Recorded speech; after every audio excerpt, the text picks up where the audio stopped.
سلام بچه‌ها، من برگشتم دوباره بعد یه مدت. چه خبرها؟ چیکارا میکنین؟ همه چی خوبه؟ خدا رو شکر. راستش من دیگه نمیخواستم این کانال رو ادامه بدم چون میدیدم که اصلا از ویدیوهام هیچکس خوشش نمیاد، ولی هر وقت میخواستم کلا کانال رو پاک کنم یه نفر کامنت خوب واسم میذاشت. دیگه گفتم حالا ادامه بدم دیگه، حالا چه نگاه بکنین چه نکنین.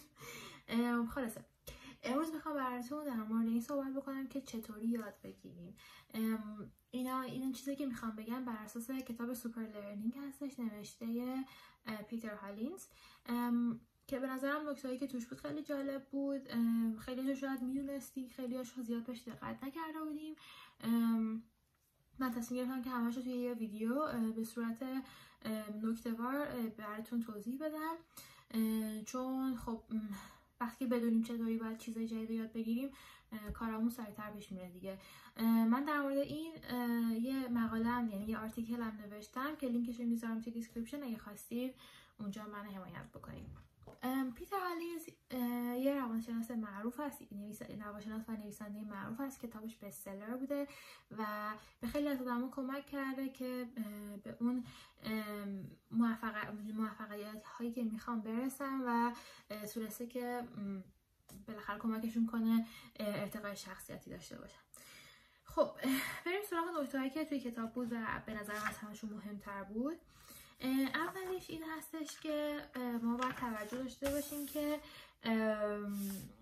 بازه توجه ما، بازه تمرکز کردن انسان ها محدود هستش و توی سالهای اخیر هم به خاطر حالا اینترنت و سوشال مدیا اینا خیلی کمتر شده، به طوری که حتی مایکروسافت، یعنی قبلا استادیا میگفتن که تقریبا اوریج تمرکز یه انسان بالغ سالم به طور متوسط 15 دقیقه است، ولی الان یعنی جدیدن یه استادی که از مایکروسافت منتشر شده میگه که اوریج فوکس انسان ها 8 تا 25 ثانیه است، یعنی کمتر از ماهی گلدفیش که تمرکزش 9 ثانیه است. خب حالا باید به این توجه داشته باشیم دیگه، باید سعی کنیم اینو اولا که توی خودمون دوباره افزایشش بدیم در حد یک انسان بالغ، و از اون طرف هم در حالت کلی بهترین بازه تمرکز کردن انسان ها برای یاد گرفتن یه مطلب جدید 30 دقیقه تا 50 دقیقه هستش. یعنی کمتر از 30 دقیقه خیلی کمه، اونقدی مغز ما وقت نداره که تمرکز کنه و اطلاعات جدید یاد بگیره. بیشتر از 5 دقیقه توی یه دونه، یعنی توی یه تایم فریم هم خیلی دیگه زیاد میشه، چون که یعنی مثلا حجم اطلاعاتی که مغز باید توی یک در آن واحد دریافت کنه خیلی سخت میشه، مثلا براش زیاد میشه. پس 30 تا 50 دقیقه بهترین بازه یاد گرفتنه و بین 5 تا 10 دقیقه هم بینشون استراحت. خب پس اگه شما مثلا میخواین درس بخونید یا برای کارتون یا هر هدف دیگه میخواین چیز جدید یاد بگیرین، بهتره که برای خودتون زمانبندی کنید. یعنی مثلا نشین بگین من 4 ساعت میخوام مثلا فلان چیزو بخونم، چون مغز آدم خسته میشه و بازدهی آدم در دراز مدت میاد پایین‌تر نسبت به اینکه بگین اوکی مثلا من 5 دقیقه میخونم، بینش هم حتما 10 دقیقه استراحتمو دارم. این باعث میشه که مغزتون بیشتر بتونه ادامه بده توی طول روز و تو طولانی مدت و بیشتر بتونید مطالعه داشته باشید.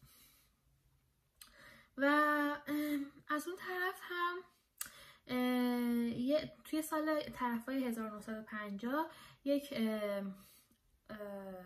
محقق آقای دیگه‌ای به اسم ویلیام دمنت و ناتانیل کلایتمن گفته بودن که خط خودم نمیتونم بخونم، به این نتیجه رسیده بودن که کلاً هر بدن انسان ها توی حالا برای هر کار خاصی توی بازه های زمانی 90 دقیقه کار میکنه، آپریت میکنه.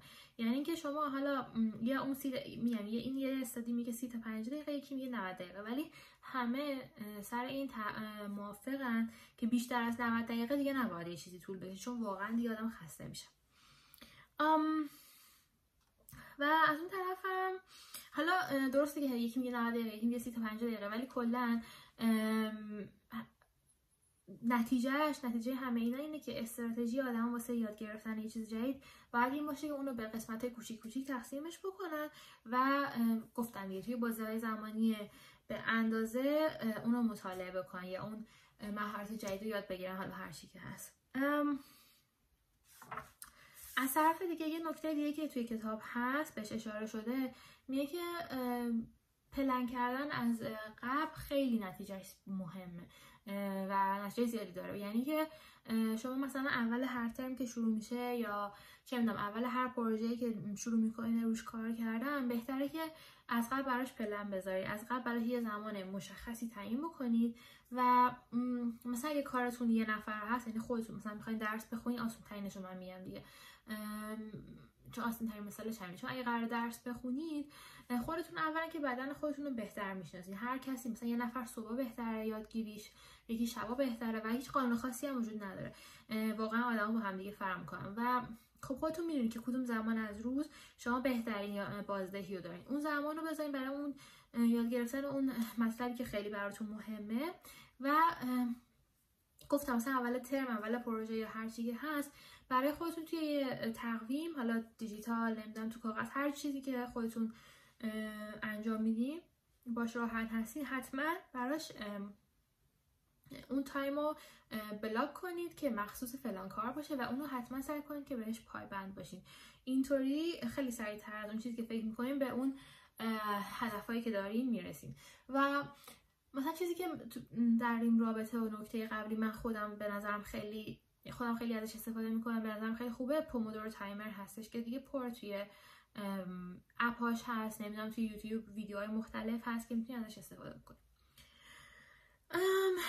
نکته بعدی میگه که concepts before facts، یعنی که حتما تو بیشتر موارد بهتر اینه که خود مطلب رو یاد بگیرید تا، یعنی فهم عمیق مطلب مهمتر از فقط حفظ کردنش هست. یه محقق دیگه به نام راجر سالجو، فکر کنم اینطوری خونده میشه، توی سال 1979 به این نتیجه رسیدش که ما آدمای مختلف یاد گرفتن و جورای مختلفی درک میکنن، ولی خب دو تا کاتگوری کلیش، یکی یاد گرفتن عمیق و یکیش یادگیری سطحی هستش. یادگیری سطحی یعنی فقط اون نالج رو اون دانش رو جمع کردن، جمع آوری کردن و توی ذهن گنجوندن، یعنی هم حفظ کردن و اینا، که چیز بدی نیستش، من نمیگم چیز بدیه، ولی خیلی مطالب مختلف هستش که با حفظ کردن بیشتر جواب میده. و از اون طرف دیپ لرنینگ یا یادگیری عمیق یعنی که ما روی اون الگوهایی که توی اون مطلب وجود داره بیشتر تمرکز میکنیم، روی اون فقط روی دیتیل ها و مثلا چیزای سطحی توجه نمی کنیم، بلکه تمرکز نمی کنیم، بلکه روی اون کارهایی که نه روی چطوری بگم، تمرکزمون باید بیشتر روی یادگیری این باشه که چطوری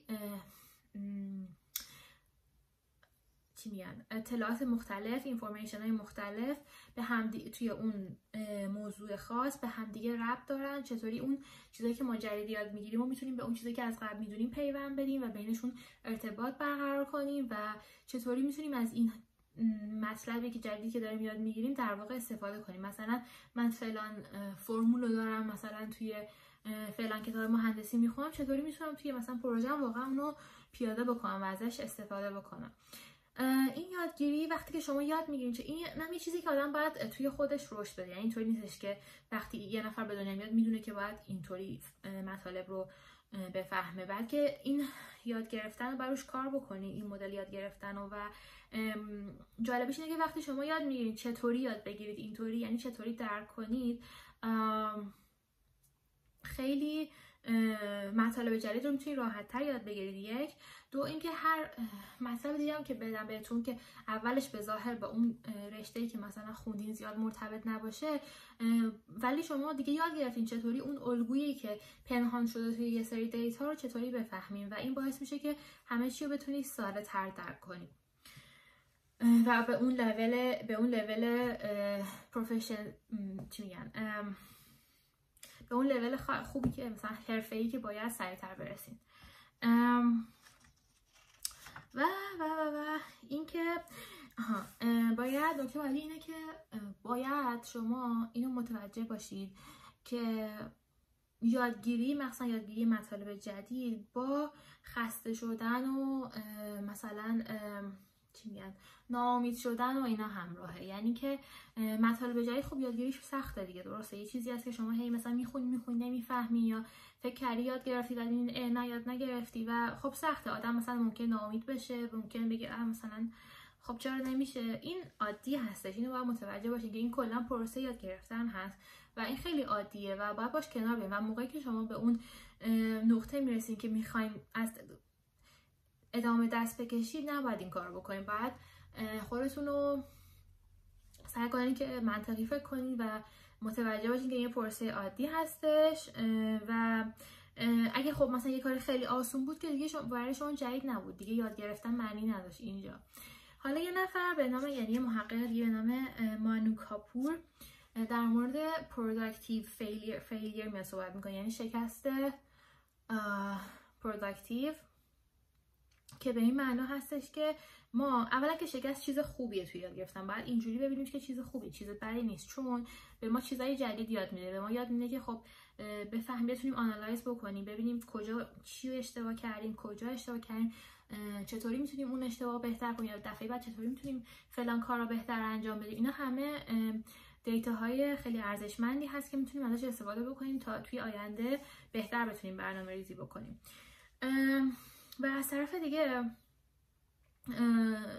productive failure این هستش که باید اون مثلا اول گفتم چیزی که میخوایم یاد بگیریم باید به قسمت کوچیک تقسیم بکنیم و اون قسمت کوچیک ها، اون مثلا تسکای کوچیک، هر کدومش باید اولا که مثلا خیلی آسون نباشه ولی خیلی هم سخت نباشه که ما بیخیال شیم، فقط یه خورده مثلا چالش برانگیز باشه ولی انجام شدنی باشه. دومی که باید سعی بکنیم اون چیزایی که یاد میگیریم واسه بقیه توضیح بدیم. اگه بتونیم اینو این کار بکنیم یعنی که خب یاد گرفتیم. و اینم هستش که سعی کنیم وقتی که داریم یه چیز جدید یاد میگیریم بتونیم راه حل های خوب و بد و مقایسه بکنیم، بگیم خب این راه حل خوبه، چرا خوبه، این راه حل زیاد خوب نیست، چرا خوب نیست. اینم خودش یک نکته مهم هستش. و وقتی که ما هر مطلب جدید رو اینطوری یاد بگیریم، بیشتر روی اون پروسش تمرکز کنیم تا اون نتیجهش، باعث میشه که ما اون توانایی حل مسئله اون بالا بره و در حقیقت این توانایی حل مسئله است که خیلی مهمیه. اون چیزی که ما مثلا ایدئال از یادگیری میخوایم اینه که بتونیم یه مسئله رو باش حل کنیم دیگه، درسته؟ مثلا ما یه مشکلی داریم، یه مسئله داریم، برای اینکه اونو حل کنیم باید یه چیز جدید یاد بگیریم و این سریع‌ترین راهه که بهمون کمک میکنه تا به اون نقطه برسیم. پس بهتر که آدم همونطور گفتم روی پروسه تمرکز کنه، روی موفقیت روی اون انتهاش تمرکز نکنه و متوجه باشه که این یادگیری یه پروسه زمان میبره، آدم ناامید میشه، خسته میشه، بالا پایین داره و خیلی طبیعی و نرمال هستش. و یه نکته دیگه که مثلا اینجا یادآوری میکنه اینه که بهتره شما بیاین پروسه یادگیریتون رو برای خودتون داکیومنتش بکنین.